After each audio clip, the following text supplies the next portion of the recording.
بسم اللہ الرحمن الرحیم۔ السلام علیکم۔ کسی بھی ناممکن کام کو ممکن بنانے کے لیے یہ وظیفہ بہترین ہے۔ ناممکن کام کی مثال ایسے ہے جس طرح کوئی بھی شخص بار بار امتحان دیتا ہے مگر ناکامی ہوتی ہے، باہر جانے کے لیے کوشش کر رہا ہے مگر کوئی نہ کوئی رکاوٹ بن جاتی ہے۔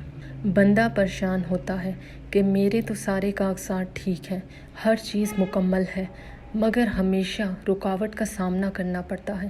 ایسی کوئی بیماری جس کا علاج سمجھ میں نہیں آتا، سب کو دکھا دیا، دم درود بھی کرا لیا مگر شفا نہ ملی۔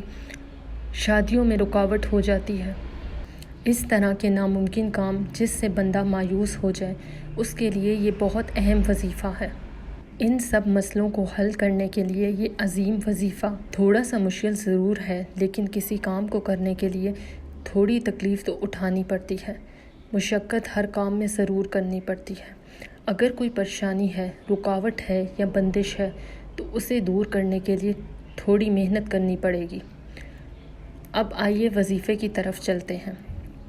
وظیفہ کچھ اس طرح ہے: 4 رکعت نماز نفل ادا کرنے ہیں۔ 2 رکعت کر کے یہ نفل پڑھے جائیں گے۔ مکروہ اوقات کے علاوہ جب مرضی نفل پڑھے جا سکتے ہیں۔ مکروہ اوقات کسے کہتے ہیں؟ مکروہ اوقات کچھ اس طرح ہوتے ہیں: فجر کی نماز کے بعد سورج نکلنے تک کوئی نفل نہیں پڑھے جاتے۔ سورج نکل کے جب روشن ہو جاتا ہے، تقریباً سورج نکلنے کے 20 سے 25 منٹ بعد آپ نوافل ادا کر سکتے ہیں۔ اور دوپہر کے وقت جب سورج عین سر پہ ہوتا ہے اور شام کو عصر سے مغرب کے دوران آپ نہ پڑھیں۔ اس کے علاوہ جس وقت پڑھنا ہو پڑھ سکتے ہیں۔ اب 2 رکعت کر کے یہ نفل پڑھنے ہیں۔ پہلی رکعت میں سورہ فاتحہ کے بعد 41 مرتبہ سورہ اخلاص پڑھنی ہے۔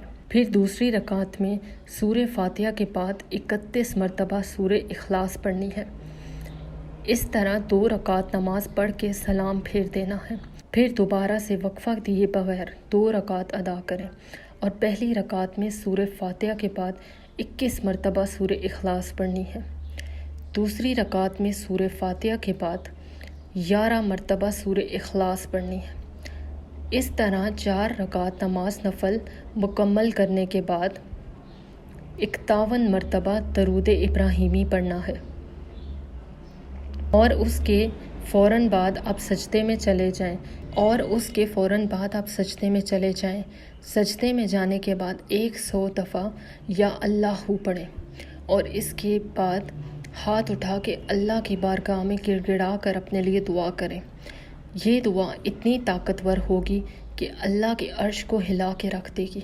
بے شک اللہ رب العزت سب جانتے ہیں، ہر چیز سے واقف ہیں، مگر عرش سے پوچھیں گے کہ تو کیوں ہل رہا ہے، تو وہ کہے گا کہ اس بندے نے یہ سب پڑھ کے بڑی عاجزی سے، بڑے گڑ گڑا کے دعا کی ہے، مگر اب تک اس کی دعا قبول نہیں ہوئی۔ پھر اللہ رب العزت حکم دیں گے: اے عرش، تو ٹھہر جا اور اس بات کا گواہ رہے کہ میں نے اس کی دعا قبول کر لی ہے۔ سبحان اللہ۔ اللہ کو اس طرح مانگنا بہت محبوب ہے اور کتنی طاقت والی چیز ہے۔ آپ کا بڑے سے بڑا مسئلہ اور رکاوٹ انشاءاللہ اللہ کے حکم سے اور اس عمل کی برکت سے آپ کی حاجت اللہ پاک ضرور قبول فرمائیں گے۔ اس عمل کے لیے اب شرط یہ ہے کہ آپ نے جائز قسم کی دعا مانگنی ہے، جائز کاموں کے لیے وظیفہ اور عمل کرنا ہے۔ اگر ناجائز کام کے لیے کریں گے تو خود ذمہ دار ہوں گے۔ انشاءاللہ آپ یہ وظیفہ کریں گے تو اللہ رب العزت اپنی رحمت سے آپ کے ناممکن کاموں کو ممکن بنا دیں گے۔